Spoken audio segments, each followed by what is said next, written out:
Tinggalkan hiruk-pikuk di luar sana. BYD dengan dual mode teknologi menghadirkan getaran dan suara mesin yang minim hingga kabin yang kedap suara.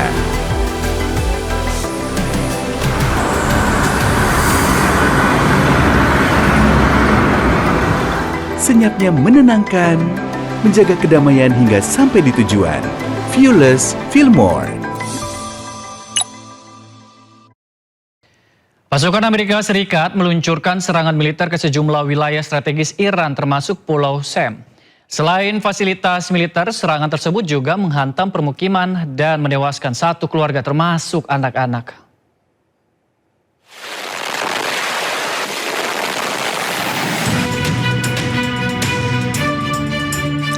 Setelah hampir seminggu berhenti, pasukan militer Amerika Serikat kembali melanjutkan serangan terhadap Iran.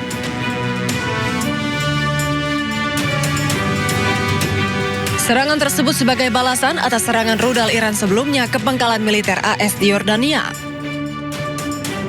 Komando Pusat AS atau CENTCOM mengklaim bahwa selama lebih dari 20 jam pasukan AS menghantam puluhan fasilitas IRGC atau Korps Garda Revolusi Iran. Mereka menargetkan fasilitas rudal dan drone hingga lokasi pengintaian serta pertahanan di wilayah pesisir.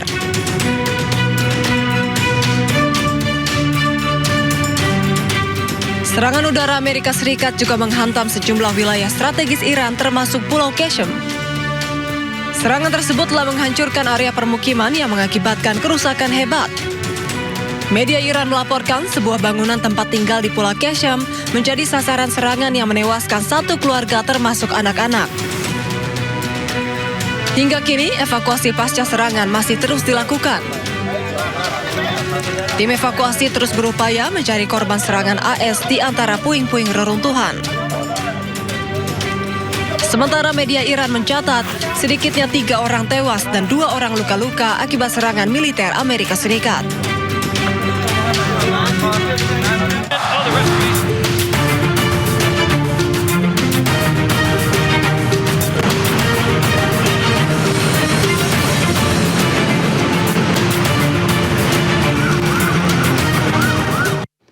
Pemirsa, selanjutnya kami akan mengajak Anda mengetahui pantauan lalu lintas hari ini di sejumlah wilayah melalui pantauan CCTV Korlantas Polri. Kita akan bergabung dengan Brigadir Ciki di studio NTMC Polri. Brigadir Ciki, bagaimana pantauan arus lalu lintas di sejumlah titik di wilayah Indonesia? Melalui pantauan CCTV, silakan laporan Anda. Baik, terima kasih rekan Ardi. Selamat siang pemirsa, NTMC Polri kembali hadir memberikan informasi seputar kondisi arus lalu lintas lewat pantauan CCTV NTMC Korlantas Polri. Langsung saja kita awali dari CCTV di kawasan JPO Kuningan, Jakarta Selatan. Arah Mampang yang akan menuju ke arah Menteng maupun lalu lintas dari Menteng yang akan menuju ke arah Mampang terpantau masih mengalir lancar. Secara umum kecepatan kendaraan juga masih ditempuh dalam batas normal. Begitupun untuk lalu lintas dari arah Menteng yang akan menuju ke arah Pancoran. Harap para pengendara untuk tetap waspada dan jaga jarak aman kendaraan Anda serta jaga kecepatan maksimal kendaraan Anda. Dari Jakarta Selatan kita beralih ke CCTV di Jakarta Barat, tepatnya di kawasan JPO Taman Anggrek, Jakarta Barat. Lalu lintas yang hari ini dari Selipi yang akan menuju ke arah Grogol melalui jalur arteri terpantau sedikit ramai, didominasi kendaraan pribadi baik roda 4 maupun roda 2, namun secara umum masih lancar. Begitupun untuk di tol dalam kota Jakarta yang akan menuju ke tol airport Jalan Profesor Sediatomo dan arah sebaliknya. Dan untuk lalu lintas dari tol Jakarta yang akan menuju ke arah Tangerang dan arah sebaliknya juga siang hari ini masih lancar. Selalu jaga batas maksimal kecepatan kendaraan Anda untuk keselamatan Anda dan pengguna jalan lainnya. Dan terakhir kita akan melihat kondisi arus lalu lintas yang hari ini dari kawasan Simpang Japanan Porong Sidoarjo, Jakarta, Jawa Timur. Lalu lintas dari arah Surabaya yang akan menuju ke arah Malang terpantau masih mengalir lancar. Begitupun untuk lalu lintas dari Surabaya yang akan menuju ke arah Malang ataupun ke arah Mojokerto juga siang hari ini terpantau masih lancar. Antisipasi kendaraan didominasi angkutan berat, bus dan truk serta pejalan kaki yang berlalu lalang di kawasan ini. Ya pemirsa, untuk Anda yang ingin mengupdate seputar informasi kondisi arus lalu lintas, Anda bisa mengakses website kami di korlantas.polri.go.id atau Instagram kami korlantaspolri.ntmc.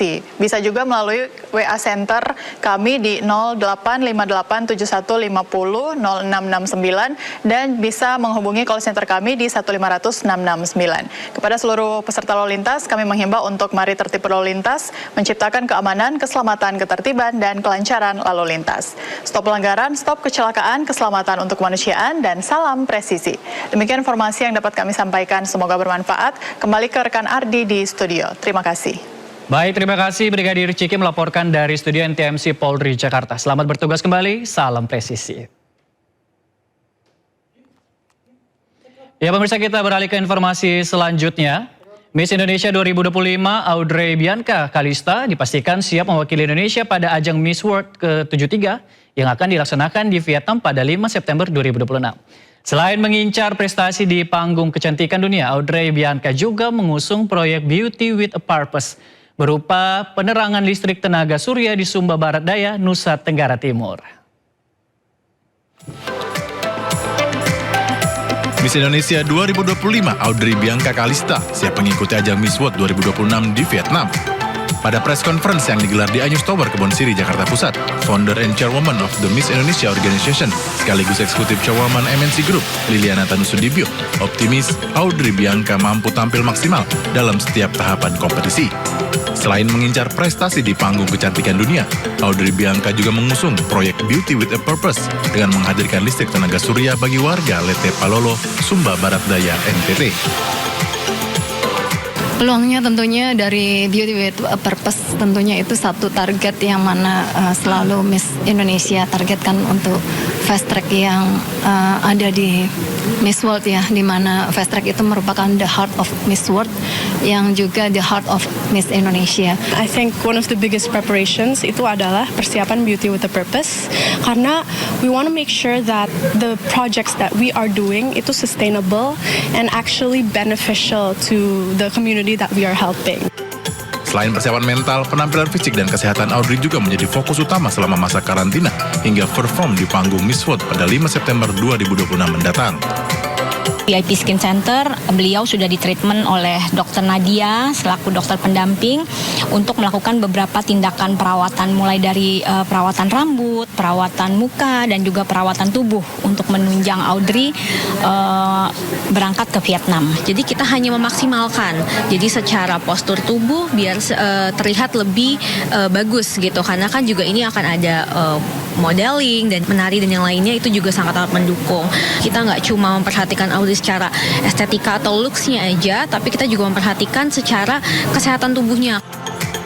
Dengan persiapan matang dari berbagai aspek, Yayasan Miss Indonesia dan masyarakat Indonesia berharap Audrey Bianca dapat menampilkan performa terbaiknya dan membawa pulang mahkota Miss World ke-73 ke tanah air. Dari Jakarta, Selena Yahya, Fir Fauzia, iNews melaporkan. Pemirsa, terima kasih Anda masih bersama kami di Sindo Siang. Isu mengenai kemungkinan pergantian Kapolri menjadi perhatian publik. Sejumlah nama disebut berpeluang menggantikan Jenderal Listio Sigit Prabowo sebagai Kapolri. Ya pemirsa, ada dua nama yang disebut sebagai calon kuat pengganti Jenderal Listio Sigit Prabowo. Yang pertama Irjen Pol Karyoto yang saat ini menjabat sebagai Kepala Badan Pemelihara Keamanan Kabar Hakam Polri. Sebelumnya Irjen Karyoto juga sempat menjabat sebagai Kapolda Metro Jaya pada 2023 hingga 2025. Irjen Karyoto juga pernah menjabat sebagai Deputi Penindakan dan Eksekusi KPK pada 2020. Yang kedua ada nama Irjen Pol Rudi Darmoko yang saat ini menjabat sebagai Kapolda NTT. Irjen Rudi Darmoko sebelumnya juga pernah menjabat sebagai Wakapolda Sulawesi Utara pada tahun 2020 serta Kepala Biro SDM Polda Metro Jaya pada 2018.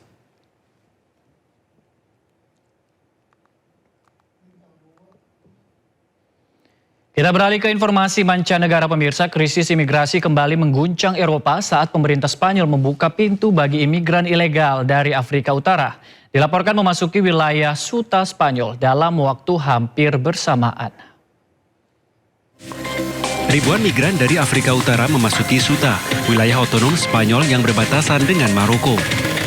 Para migran berlarian setelah berhasil menyeberangi perbatasan untuk menjauh dari area pengamanan dan menghindari kepadatan massa. Sebagai respon, pemerintah Spanyol mengerahkan pengamanan gabungan setempat untuk mengendalikan situasi serta mengamankan perbatasan. Fasilitas penampungan darurat juga disiapkan karena lonjakan kedatangan terjadi dalam waktu yang singkat. Belakangan ini pemerintah Spanyol merespon aturan imigrasi, namun kebijakan tersebut bukan amnesti otomatis bagi seluruh imigran ilegal.